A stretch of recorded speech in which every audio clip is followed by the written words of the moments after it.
Meg Hillier is the MP for South Hackney and Shoreditch, and she's been representing this area for 20 years.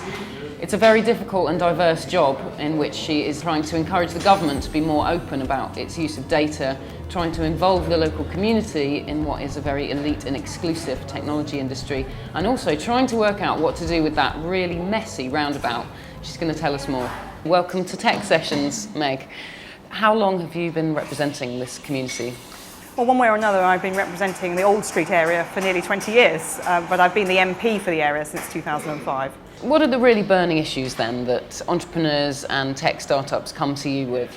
Well, the two repetitive things that keep coming up are the issue around visas for people with particularly high-level skills that we don't have the skills yet to recruit on. And then they're very interested actually in what skills work is going on to develop the skills for the future. And so both those areas are areas I'm working on quite intensely with various people here in Shoreditch. It's been said before that the tech community perhaps isn't accessible enough to the real people that live in the East End, which is a very diverse and not very wealthy community of people. So what can be done to make those companies more representative of the community they're in? Well, what's very good about the tech businesses is they're very open to suggestion and they're very willing to embrace new ideas. So when I'm talking to them and find out, for example, as with one company, that they recruited 80 people in the last year from an agency in West London, they were very up for approaching and dealing with the local job recruitment bodies to make sure they're recruiting people locally.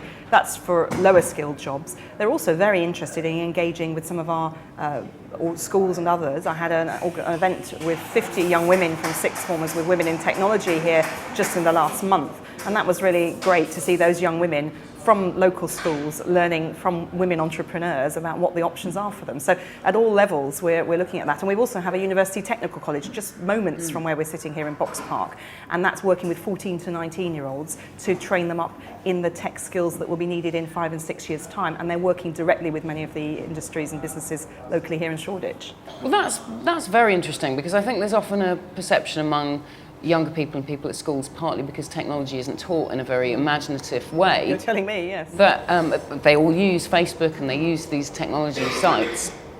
But how meaningfully are those companies and those skills represented in the educational system? And that's a massive issue. That's a big issue in the short time to discuss. But no, there is a lot of work going on actually. Government has finally got the plot on this and is actually understanding that, you know, ICT doesn't stand for I can type. Actually, we need to have people programming in schools. So the advent of the Raspberry Pi is great. I confess a personal interest as a mother of a Raspberry Pi addict. He got it at Christmas and is planning to take over the world with the Raspberry Pi. But it's shown me the enthusiasm that can arise. And I'm 44, and there was a BBC computer when I was at school. I think we had 1 or 2 across the whole school. But we learned a little bit of programming. I learned about binary coding. Then suddenly there was this whole period where no one learned anything, and now hopefully we're going to get to the point we see it taught again.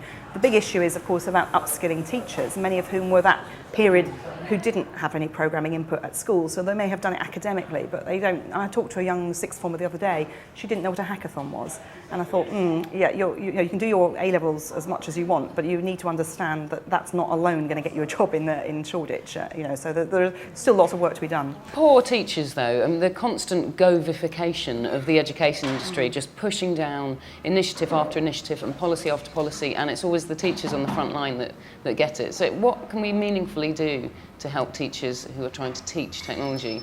Well, I think the curriculum has to allow them to do that. So some of the most innovative teachers already do what they can within the current curriculum, but it's actually saying that this is a very valuable modern skill. And we've got this whole debate about vocational and academic qualifications, but actually many people need to program or understand programming in the modern way of work. And I think we've just got to really do it through the ICT agenda, but actually get heads and others to understand that this is important. In Hackney, our University Technical College is going to become a hub, we hope, for other schools that need to understand. So they've got somewhere, some expert, if you like, that they can go to, some expert educational establishment that can really emphasise the importance of this and make it seem less scary. Because schools have, as you say, have got a lot on their plate. There's initiative after initiative coming down the line. I think this is best done through the specialists in this case, and they will then help to bring schools more widely onto this agenda. It's absolutely essential that there are proper links to industry. I mean, vast companies, especially the multinationals, the American companies who are extremely wealthy, that's where the resources are, and isn't part of the responsibility is with them in yes. contributing to the education of the people they want to work for them. And speaking locally in Hackney, we have a lot of good partnerships between schools and businesses. So, we've got the City of London, we've got KPMG, UBS, and at the University Technical College, a range of big and small tech businesses which work from day one to develop the curriculum with the school. And those pupils every half term deal with a real issue from industry. So half of them do health technology, the rest do digital technologies, and they will look at a real industry problem. So they're learning from day one what it is like to be in the business world and why it's popular, particularly with many of my very ambitious parents in Hackney, because people have stereotypes of Hackney, but there's no poverty of ambition, I can tell you. They see this link to a business and to work from day one for their 14-year-old really, really valuable, because they get industry experience, maybe job placements, maybe apprenticeships, maybe sponsored through university in time. So I think that's a real opportunity. But one university technical college doesn't do it all, which is why it's got to become a hub. And we've got to see that model extended wider. And let's face it, Cambridge, Shoreditch, they're places that will work a little easier than, I don't know, Surrey Heath maybe, but maybe stereotyping this Education Secretary's constituency, I don't know. How is the government doing on opening data? Because you've been pushing a few initiatives in this area. That's right. I'm a member of the Public Accounts Committee, which is the public spending watchdog of Parliament, and we're very pro as a committee, and I'm very pro having data out there available for members of the public to see what's going on in their public services. But what tends to happen, of course, is the civil service just shove a load of inaccessible data out there, and we're all supposed to go through these complicated charts and work out. For example, one I picked up recently about whether a hospital is performing very well. That you can't access it very easily unless you've got the right tools to do that. And I think there's a real opportunity for some of the very small companies here actually in Shoreditch to work to make maybe an app or an accessible way of accessing that data. And I've had now a couple of government departments express an interest in working with companies here in Shoreditch. So I'm trying to get those partnerships now together to see if we can have, maybe a hackathon with a bit of information from the Home Office, the Department of Health, and see what could be done to manipulate that data so that you and I can perhaps just hop onto our iPhone or our smartphone, because I suppose I shouldn't do product placement, and just look up to see how many people in a hospital suffered from a particular complication, or what the record is of your local police service, or whatever it may be. And it should be very easy because the data's there, but it's been put in a very indigestible format. And the civil service, some of them will say, tick the box, data's out there. It's no good to you and me if we can't understand it. So I think there's a real opportunity. How is the government doing overall on its support for the technology community? Tech City, for example, is that just PR, or is there something meaningful? Well, there's a little bit of PR about it, but if any Prime Minister is interested in an industry in an area, I say let's embrace it and get what we can from that, because it certainly puts it on the map. It was on the map anyway for those who knew, but it's become a buzz in government, and it means that sometimes money follows Prime Minister's interests. That happens with whoever the Prime Minister is. So I'm going to say, bring it on, let's take it the way we can. But if you look at what the proposals were around Old Street Roundabout, £50 million suddenly announced for Old Street Roundabout.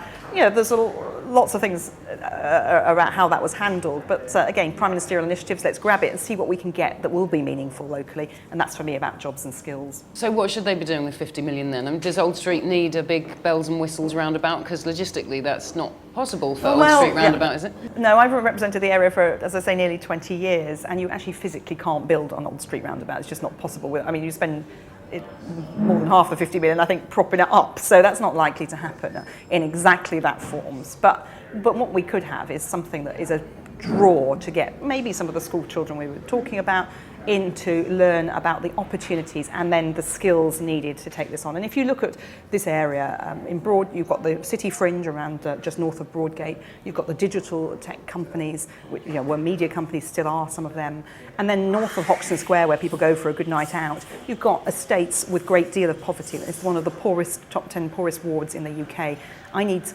My real aim is to get some of those people eventually skilled up to take some of the jobs at different levels in this area. And if we could get that out of the £50 million or begin to make some headway there, then it would be really worthwhile. There's some fascinating issues there, Meg. Thanks very much for joining us, and we'll be following a lot of those issues quite carefully. Well, I'll be in touch. Thank you.